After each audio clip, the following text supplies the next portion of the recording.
Well, hey, honey, good morning. I don't know if it's morning, noon, or night for you, honey, but it's a good, lovely morning for me. I just woke up on fire for Jesus. I ain't even gonna lie. I woke up around, 3 a.m., and I had like a phone call around that time. But other than that, I woke up out of my sleep around 3 a.m., and you're supposed to pray around them hours. But like I said, I woke up around 3 a.m., right? And I was just thinking of the song "You Know My Name," and I literally just like did like a post about it. So if you want to go read that, you can. But "You Know My Name," that song is so significant because it literally talks about. I always talk about like God's heart for His people, God's heart for me, God's heart for you, for everybody, right?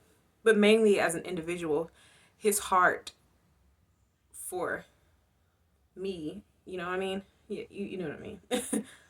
And man, I don't know why, but I woke up with that song in my spirit. Matter of fact, I do know why. Because I've been so anxious, living in anxiety, living in fear, living in frustration, living in hatred, from things from the past, right?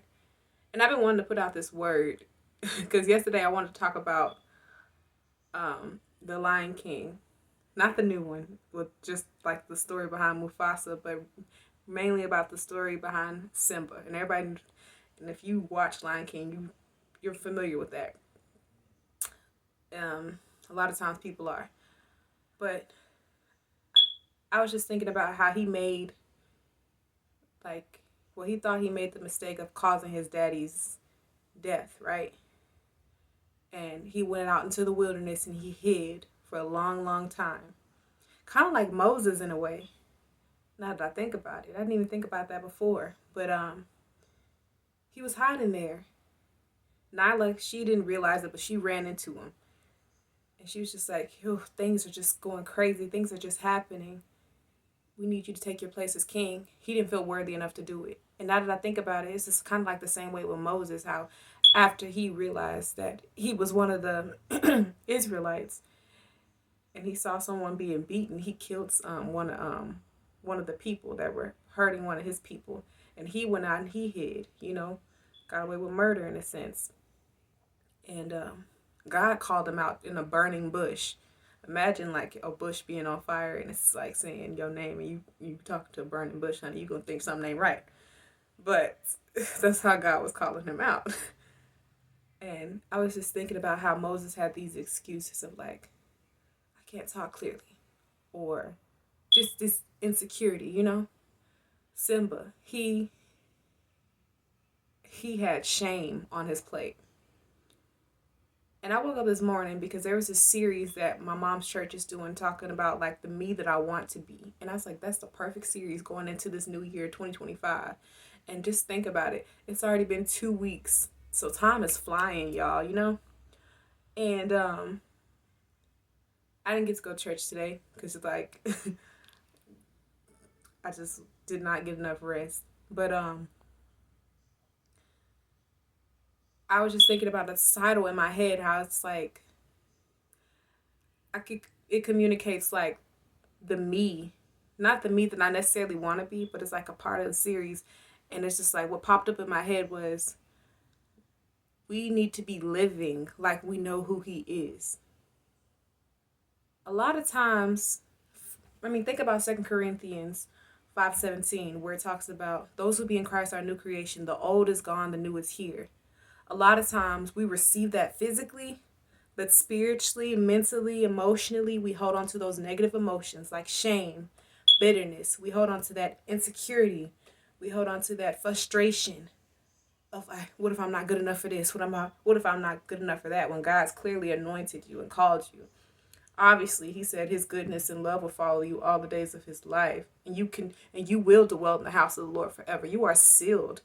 And I don't think nobody, like a lot of people don't even realize that they are sealed in Christ and that they are loved by God and that they are never alone. My throat. You are never alone in what you do. You have more than enough. I mean, think about the child he was trying to They were trying to figure out how to feed the 4,000, I believe. And there's this child. He gave Jesus what he had. You know? And it was, I think it was like something that this is going to be wrong probably. But like he gave him like 2 loaves of bread, what, couple of fish? I don't know. But he obviously did not. He had less than enough to feed 4,000 men, right? But when you, it's something about when you give to Jesus, you give him your first fruits, you give him your heart, you give him your yes. He's like, that's all I need. And I think that we overestimate and we overthink about, like, hey, I'm enough in God. My weaknesses, you know, my imperfections. If I just give God all of that, he could use that in such a mighty and powerful way. You know? So we need to live like we know who he is. A lot, and even as believers, there's people who've probably known Jesus for 10, 20 years. And you're scared to do what he's actually called you to do. You think about all the risk. You're thinking about, oh, this could go wrong, that could go wrong. But what if you challenge those thoughts and you just be like, what if it goes exactly right? What if it goes the way it needs to go? What if it goes beyond what I was thinking?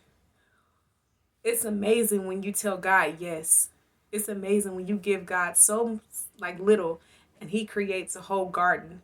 You know, faith is as small as a mustard seed. And you know, for mustard seed, it's like, you know, it's like really, really itty bitty.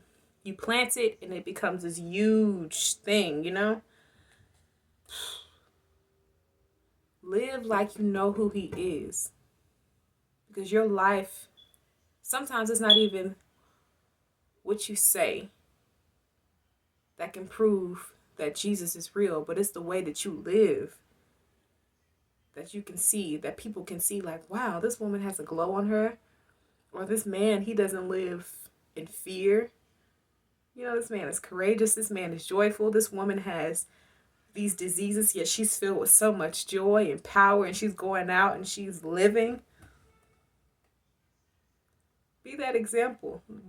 Act like you know your father. Act like you know that he is your protector. Act like you know that he is your everything. Isaiah 49:16 says, behold, I have indelibly imprinted you on the palm of my hand. You are mine. You belong to God. And nobody, nothing, no demon, nobody in hell can take that away from you. When you belong to God, you belong to him. And he is jealous for you. And he's in love with you. So act like you walk with your head up high. In him, walk up with your head up high. Act like you know him. Because he knows you. And if you don't know him like that, go deeper with him. Because that's what he wants. Seek first his kingdom and his righteousness. And he will give you more than what you need. He's a good, good father. I hope this bless somebody. I hope you have a beautiful day, honey. Like I am. And God bless.